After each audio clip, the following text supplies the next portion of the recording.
Good afternoon, folks. Hey, this is Jeff Fisk from Be Still Creations, and got my camera off a little bit here. I'm struggling with this some, but let me get it moved over here a little bit. So it's Sunday afternoon, October 27th, and I think I got something really neat to share. This has been a culmination, and first of all, I want to give thanks to the Lord Almighty for keeping me and blessing me the way He has, because it's been an incredible journey. As many of you know, build some custom muzzleloaders. I like learning to shoot long range, and constantly learning. That's what it's all about, you know what I mean, and trying to help people out if I can. So, and obviously there's many, and give thanks to all the people. My wife, first and foremost, for putting up with me and being a support. She's a really great support for what I have to do and the time that I spend in the shop. But so Sunday afternoon, I wanted to share something. So, culmination of several years, and just, I guess, a big dream of how far can you, and I don't know all the wording and terminology, how far can you accurately shoot a muzzleloader, custom muzzleloader. And I guess how far would it shoot? I guess accurately would be able to hit something at, I don't know how many shots. I know I watched some of the 2 mile challenge stuff and some of the long range way out there, 3,000-4,000 yards. I mean, just stuff that's amazing. Some of them take a lot of shots to make a hit. So I don't know if you'd call that accurate, or you just put enough bullets down range and you finally hit something. That's not my goal at all. First and foremost, with what I like to do is shooting at friendship and some of the competitions. It's key. You want a first shot hit, and my whole life is revolved around hunting, and obviously it's a one-shot kill. So that's really what I'm after. So when I speak of precision, I'm after a first shot hit, and that would have to be determined by target size and what you're after. So let me jump into where I'm at. A couple of years ago, there had been several guys, close friends that I've got to know through the muzzleloader industry and the gun industry, and just local people. And I got a great guy working for me in the shop a couple nights here and there during the week, and he's just outstanding with load development and playing with shooting long range and testing for me. So all those pieces are vital. And so it comes down to this rig sitting here. This gun, some of you have heard talked about. This gun is, I call, Woody, and I'm telling you, it came together out of this and that and just different ideals. End up building this thing, and obviously you can tell it's heavy. It's give you a rundown from the end up here. That is an absolute one-off custom from LR Customs. It's a gigantic tactical brake. It's a 1.375 diameter bull barrel, 29 inches. From the bolt face to the muzzle. That's a Rock Creek 1-in-15 twist, 8R barrel. I had custom made for this project. Again, it's a 1-in-15 twist, 8R rifling, 401, 408. That's a Remington 700 Ultimate Action that has a it's been squared up and trued. It's got a one-off custom bolt in it with a slot for the LRMP modules. This thing does have the short 5/8 ASG Gen 2 plug. I'm running the bronze modules in it, the hard alloys. It's got a dual trigger set at 5 ounces with a 1/2 inch trigger shoe on it, so it's got a really wide shoe, so it's freaky touchy. 20 MOA Seekins rail, the Burris Signature Z rings. It's got a Citron S3 8x32 56 scope on it. I've got a lot of dope in it. I'm got about 30 minutes into my rail, actually 35 minutes in the rail and the ring inserts themselves. It's got this cheek piece I added to it. It's a Stockies IBS stock, and it's got a big aluminum plate on the bottom of it for running in my rest. So it is obviously built purpose built for shooting and arrest. You can see there's the custom bolt. Pretty slick rig. Really happy with it. Comes in right now, the way it's shooting is right at 25 pounds. And it's pretty comfortable to shoot. So I built this thing, and happened to turn out that Tennessee, they had a hot rod muzzleloader shoot that came about while this gun was being finished, literally being finished that week before. Took it there, had never shot a muzzleloader to speak of, 900 yards playing around with a 45. I told a few of you on one of my last videos, I've never made a shot past 200 yards with anything up until 2014, and I started competing at Friendship out to 500 yards, and it just kind of grew from there. So I've made some shots at 940, I think, was my longest, just playing with a 45. Excuse me. So I built this. They had the hot rod shoot. We had shot it out to 500 yards prior to going to Tennessee, and I took it to Tennessee, and we shot out to 1,000. The gun shot extremely well. I ended up taking second in that match. And I come back with just flipping. I mean, just flipping how accurate you could get one of these to shoot. And there's several others that shot just as well. It's not just special that I did something outstanding. So the conversation's been revolves around flat-based bullets. So built this gun and came back and had a plan to try to shoot the slug gun match at Friendship. Now we're going to switch this gun from 3,220 feet per second smokeless load with a 325 402 Aeromax Pittman missile that flies really well. BC is really good. Actually come out BC for me was G1 was 555. That was confirmed at distance out to 1,000, and just recently played with it and confirmed the BC at .290 using a G8, and that's really important. So we'll get into that. So I had the idea, I have a big powder chamber in it. I played with chambers so I could shoot a big load of 7828 super shortcut for smokeless at 3,220 feet per second. And also to shoot blackhorn powder at 63 gains by weight. And I could still use the same chamber and shoot this pure lead buffalo bullet, 425 grains with a chase patch, paper patch, one wrap of paper, simply Xerox notebook paper. So I screwed a brake off. I took this gun to Friendship in September in the Nationals and shot in a slug gun match. And I'm going to tell you, I was shocked. The gun shoots literally to 500 yards. If I do my part, it'll shoot minute of angle from 100 to 500 yards, shooting a 425 grain pure lead bullet with paper wrapped around it as a jacket with blackhorn powder and using the same 215 ignition on an LRMP.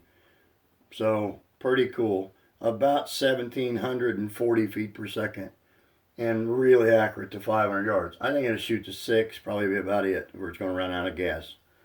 So there's been a conversation, and I've tried in my past to do some full forming and boat tail bullets and how far can you push them and push them accurately. And I know there was some talk about shooting steel at long range and can you tell how accurate a gun is. Obviously you can't print it on paper, you can't prove it. So after that and some discussion, I've been actively seeking out a place that I have an opportunity and time to go shoot this gun and see how far we could push it. So made connection with Tom Sarver at Thunder Valley Range in Kimballton, Ohio, and we scheduled a day to go meet him and see how far he would shoot accurately. That day came yesterday, October 26th. Me and my buddy from the shop here loaded up at about 4:30 a.m. Rain all the way, 4 hours and some drive to the range. It rained, not hard, but it rained steady, and it literally rained all day long. So as you know, life schedules are busy, and we were going to make the best of it. We're going to put some bullets downrange and we'll see what happens. Probably the worst part of it was the wind was quartering kind of to us, more so right to left, but quartering into our face. So setting on the gun, you're getting pelted with rain in the face, the scope. So that made it interesting. But needless to say, we took it, rechecked some velocities, and run some numbers. We was running around 3,200 with the same load. It was much colder than Tennessee. So run some ballistic numbers, and we put it to work. So again, Pittman 325, 402, flat base bullet, and to see how far we can push it long range accurately. Started out, we got all my data here, drop charts. This is just, we're doing a recap. I had all intentions. I took a video camera. The lighting was horrible. The rain was pouring in. The scope of the video camera is not mine. It's not waterproof. We tried to get some footage. It was literally really blurry, anything past 400 yards, 500 yards, just because of the rain, and the image stabilizing part of the camera was trying to pick up, I guess, the rain. It just wasn't good. So I'm going to do it again. We're going to go back. Obviously, I'm addicted to long range, and we're going to go back and push it. So a little data. So we started out, loaded a gun. I made one shot at 100 yards. I'd take that back. I did not. I made one shot at 300. Cold bore. This thing had a spotless clean bore because we had shot paper patch lead in it the last time with Blackhorn. I shot one shot at 300, which is normal. It was a little bit high. I didn't change anything. I went back to my set dope off my chart, 2.5 minutes up. Shot a little bit left due to wind. Third shot, dead center hit, 300 yards. Just 2.5 minutes up and 1 minute right. Jumped forward, went to 500 yards, center punched a gong at 500 for a shot, 600 yards hit, made one hit, shot a clay pigeon at 600 on the bank, hit, dead center. So I'm excited. It's shooting through the rain well, the gun's shooting well, I felt good. So we commenced to moving out. We went to 1,000 yards, shooting a 10-inch square plate at 1,000, 9.5 minutes up, 2.5 minutes right. Crazy flat gun. Just impresses the life out of me from being used to shooting black powder or Blackhorn to go to something like this caliber. It's incredible. So at 1,000, we went to 1,200 and really started getting serious, putting some shots downrange, checking wind, trying to find out what the conditions was really doing. So at 1,200 yards, this gun took 31.25 minutes and 4 minutes right of wind. We had about a 7, we're going to call it 7 to 8 mile an hour right to left wind, so I was doping right to accommodate for the wind. So we shot a 12-inch steel plate, which would be exactly a minute of angle at 1,200 yards. I took 8 shots at it.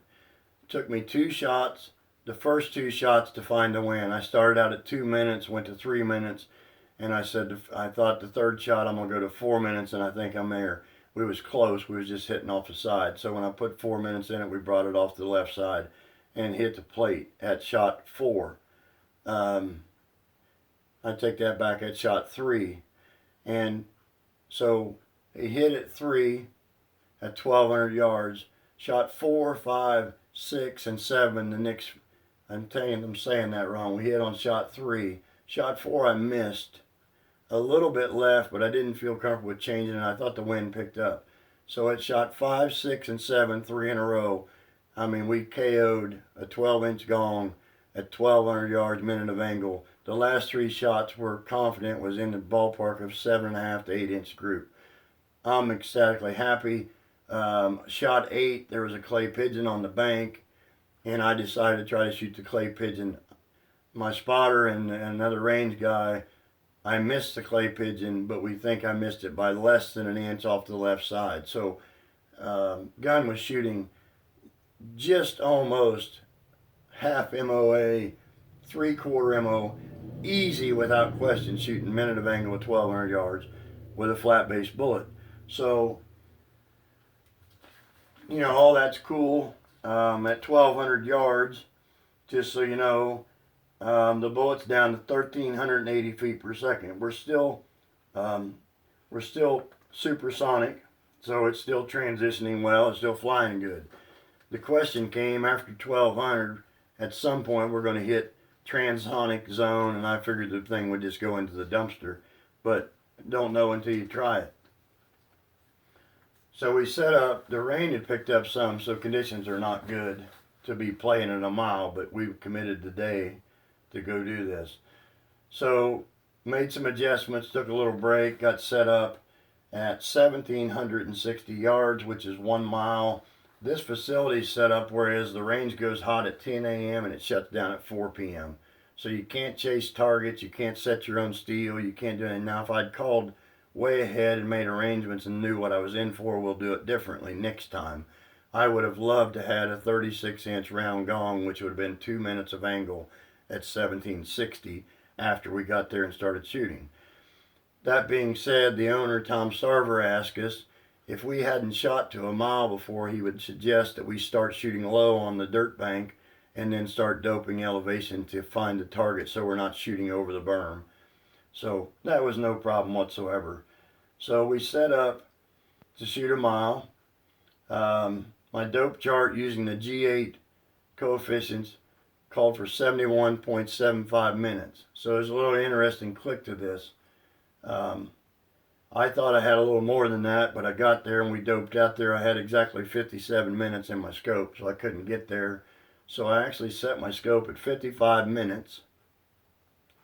And we started adding 10. So what I did is I set my scope at 24 power because the second focal plane, and started doping off the reticle, and I just stepped up to 10, which would have put me at 65 minutes. The first shot, so I had went from 4 minutes right, I went ahead and put 6 in it to shoot to a mile, and we was basically doping 65 minutes using a 10-minute stack on my reticle. At 65 minutes, the left-right was looked to be dead on, but I was obviously incredibly low.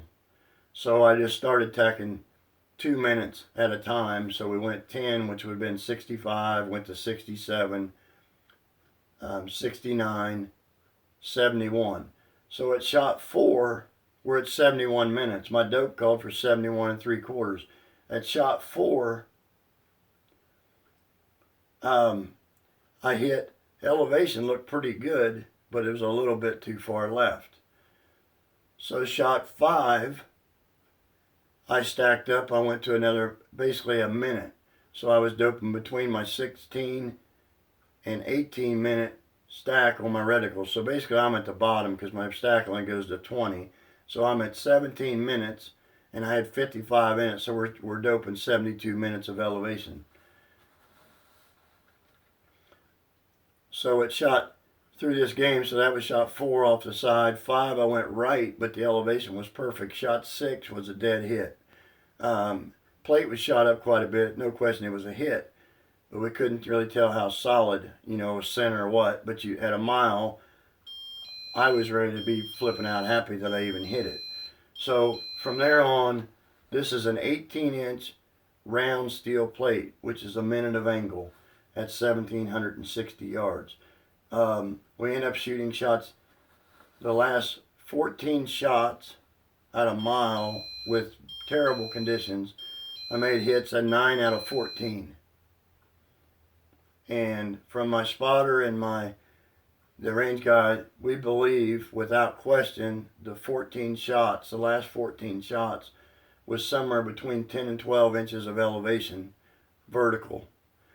So the vertical, I would have smoked the target 14 shots. The wind, the variable of the wind put me off the left and right side, and we did some quick measurement and math with the reticle after we was done on the hits that was farthest out left and right. And believe my group, 14 shot group, would have been conservatively 12 inches vertical and 30 inches right and left. So the end of the story on that, if we'd had a 36-inch gong, I'm very confident that we would have hit 14 out of 14. I don't know the rifle world. I'm researching and learning. But for me to hit a 36-inch gong in a mile, 14 out of 14 would have been absolutely outstanding. And if we would have probably been able to shoot at it instead of having to start low and dope up, I feel like we could have probably been on that target within 2 or 3 shots. So I'm not bragging at all. I'm impressed. I'm absolutely shocked, to be quite honest with you. The end of the game is this: will a flat base bullet shoot accurately? I believe this gun in the right man hand, I'm not saying just me, anybody, a competent, really competent long range shooter that knows his game behind a gun, can take this gun and had good conditions, could repeatedly hit that 18-inch gong at 1 mile in ideal conditions. I have no problem saying that, and I'll eat my word. I don't have to worry about eating my words. The gun will do it. The load will do it. And the amazing part is that flat base bullet. So this thing goes subsonic at 1,440 yards. It drops below subsonic. So from 1,440 to probably in that 1,500, or 1,440 out to 1,500, it's making that transition from supersonic to subsonic, transonic. Going to dump a bunch of energy, a bunch of velocity, in my understanding. It just could be a train wreck. Believe it or not, with a 15 twist gun, which is not overly overstabilizing by no means, it's in a good, happy place. It was still stabilizing this thing with accuracy down to 846 feet per second. So starting out at 3,200 down to 846, that bullet and this gun combination shot accurately to 1 mile. A smokeless muzzleloader shooting basically barely over a minute of angle to 1 mile, I think is really, really super cool. I want to throw in some numbers. So obviously Muddy's good with all the apps and doing his weather stuff, and he pulled up good numbers. We had good data to start with. We had good numbers to work with, which makes you very confident. Just something for guys that don't really know and don't want to do a whole lot of math, but I find it really, really intriguing when you tell people. It's just unbelievable.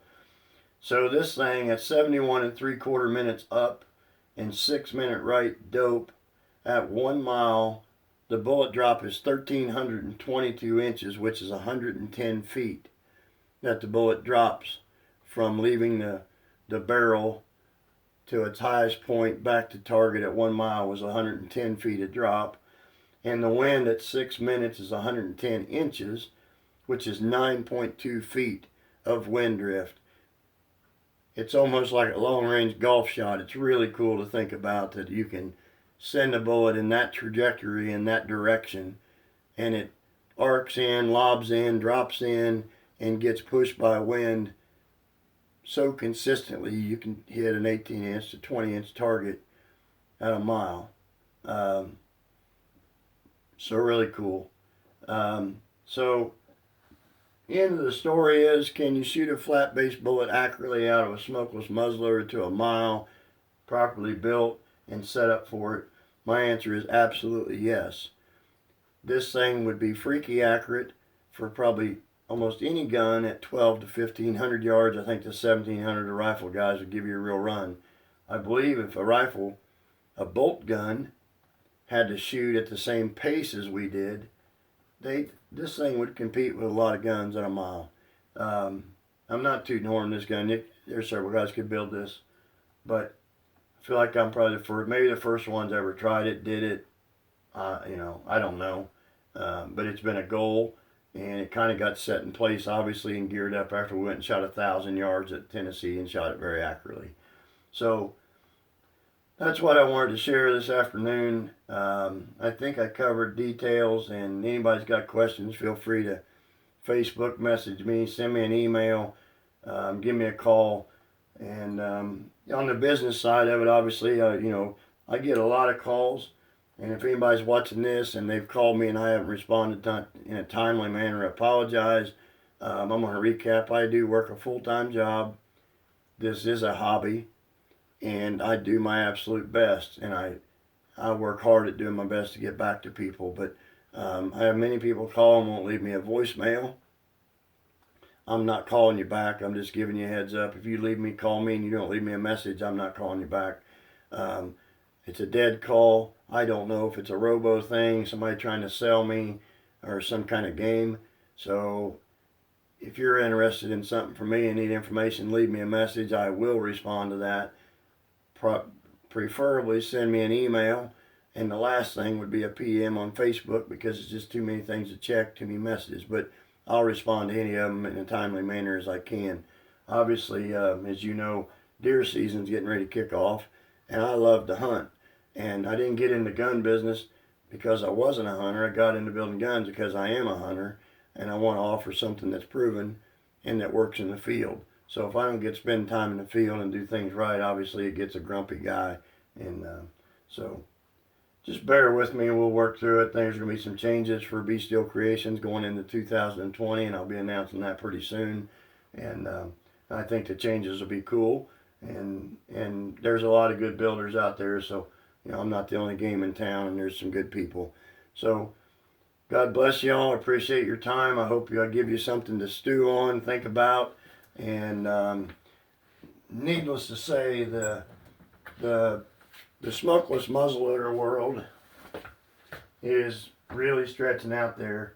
And one of the big things I take away from the trip to Thunder Valley in Ohio, the owner of the place was really, really receptive of these guns. He just thought it was incredible what they was doing and the capabilities. Excuse me. And he opened the door to us to go utilize his range. So I foresee in the very near future that there will be a match ran there.